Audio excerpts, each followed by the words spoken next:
Hello bass family and welcome to Everything Bass with Dale Titus. I should start off that we are experiencing some pretty vicious winter weather right now, so you may hear some raining, and so I apologize if thunderclaps and high winds and stuff kind of bleeds into the audio. But yeah, it's definitely a cold winter this time and some pretty harsh weather going on outside the studio. Now let's move on to Diminished Triads. So this is the third in the Triad series. I've already covered the major triad, the minor triad, and now the diminished triad. So let's talk about what makes up a diminished triad. Well, we always have the tonic. Can't go anywhere without the tonic. So in this case, C, third fret on the A string. Diminished triads are in the minor family. So they have a minor third in the triad. But now instead of a perfect fifth, like the minor triad has, it has a diminished fifth. Now, if you haven't studied the intervals videos that I posted, this is something you probably want to put on the docket. Go back and check out Understanding Intervals videos 1 through 6. And they'll go through the interval that I just talked about, which again really helps in understanding theory and a more advanced application of theory. So let's get back to the triad. So we have root, minor third, diminished fifth, and the octave. So that's the diminished triad. It's a cool sound. That diminished, let me see if I'll play it as a actual chord. It's got so much tension and there's a kind of an inherent darkness to this that's really cool to use. Even in you heard it as a passing chord in one of the sweetest love ballads ever that you can hear it. So even though it's tense, using the right time, it sometimes can set up a great resolution, which emotionally can really drive the song the way where you want it to go. So practicing the arpeggio on every E and A string. If you're a 5 or 6 string, 7 string player, you want to go to the B string. But practicing it, luckily the shape stays the same no matter what string you start on, as long as the tonic is fretted. Well, let's talk about that for a second. What if you wanted to play E diminished? Well, we're going to go low open E. Then instead of going up 3 frets, well, we go up 3 frets, but now we're playing it as a G. G is the minor third of E, and then we play a B flat, that's the diminished fifth, and then the octave. So we've got this. And same with A diminished. Now when you do have the fretted tonic instead of an open tonic, one thing that can help you memorize this is think about which fingers you use. So you have index, pinky, middle, ring. Now that's unique because of all the 2 previous triads, there's something here that occurs that didn't occur in the other 2, which is you use each finger once. So that can be a memory trigger on how to memorize and keep separate all these different arpeggios I'm showing you. So if I go index, pinky, middle, ring, that's my diminished fingering. Each finger plays one note in the diminished triad. Sometimes that's just a little nudge you need to be able to memorize it. So again, you can move it all around, plug it into your practice routine. If you have a section, you should have a part of your practice time to practice arpeggios. Just plug this in. Let's just say arpeggios are new to you and I've been showing them to you. So right now you have the major triad, the minor triad, and the diminished triad. Just work those. Pick a different root every day. Find them all over your neck. Improvise with them, and see what the sounds are like. Another memory trigger I always used for diminish is that it's only one note different from the minor triad. Here's the minor triad: C, E flat, G, C. Here's the diminished: C, E flat, G flat, C. So you notice only one note. The perfect fifth became a diminished fifth, and that's what drove the whole different sound. So different ways to remember it. Remember, we don't want to have just one way to recall it. We want to have a couple different memory triggers. I call them memory triggers, because if you have like 4 or 5 different ways to remember something, you're really building a strong ability to recall that when you do need it.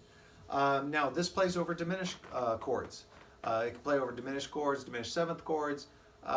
Anything that has a root, minor third, and diminished fifth, this is a good foundation to it.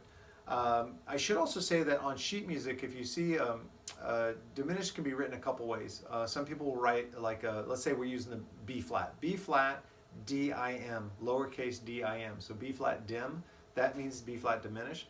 More commonly, I've been seeing B flat with a little degree symbol, that little circle like we use to show temperature, the degree. If you see that, that also means diminished. So there you have it. That is that. Let's move on to our encore item. Today our encore item is another book from the MI Musicians Institute Private Lesson Series. This one's written by Dave Keif, who, as I've said before, I covered one of his other books that I just love him. I think he's a very powerful instructor. I think he knows how to teach materials in a way that's easy to understand and can take you to the next level. This particular book, Arpeggios for Bass, is the perfect, in fact it says the ultimate reference guide. This goes hand in hand with what I'm showing you here today. It's just such a great tool to have. It covers all triads, all seventh chords, in more depth, shows you some real neat ways to look at them. So if you're enjoying these, if you're thinking, wow, I really like these triads, you know, but I don't want to wait for Dale's next video, this is a great companion to the videos. I really like it. It's available anywhere that sells books. It's published by Hal Leonard, so even your local music store, if you notice that they can order from Hal Leonard, it'd be great to support them by buying it from them. So there you have it, Arpeggios for Bass by Dave Keif. Dave, if for some weird reason you actually see this video, I want to tell you, man, thank you. I was a student of yours at Musicians Institute, and then when I became on staff, I was still a student of yours. Walking through the halls, I would stop by and listen to your open counselings. Any LPW you did, if I could, I would pop in. I think you're an amazing talent. I think you're an amazing human being. And if you guys don't know, check him out. Dave Keif, K-E-I-F is how you spell the last name. You look him up online. Yeah, what a great player, what a great educator, what a great human being. So I'm honored to be able to share one of his products with you today. So that is it, Diminished Triads. So we have 3 triads now that we can know how to play if you've gone through the series in order. If you haven't, go back and check the others out. Make sure you understand how to play a major triad, a minor triad, and a diminished triad. And again, thank you for the support. I really love it. I love that some of you guys have found me on Facebook and Instagram. Just my personal account, Dale Titus. I love any way I can communicate with you guys. It's just valuable to me. I love the space community. So if you want to support the channel, first thing you do, that's easy as all, is just hit the like button for this video. If you have not subscribed to the channel, hit the subscribe button and hit the bell notification so you'll be notified every time I post something. If you do want to get the written material that supports every lesson, then just become a Patreon subscriber. It means so much to me. And my goals to grow this, it would give me the resources to be able to invest and make everything bass much stronger and bigger. So go to patreon.com/everythingbass, capital E, capital B. And there you can subscribe and get access to all my written materials and hopefully some other things I'm going to be throwing up there soon that should be fun for the subscribers.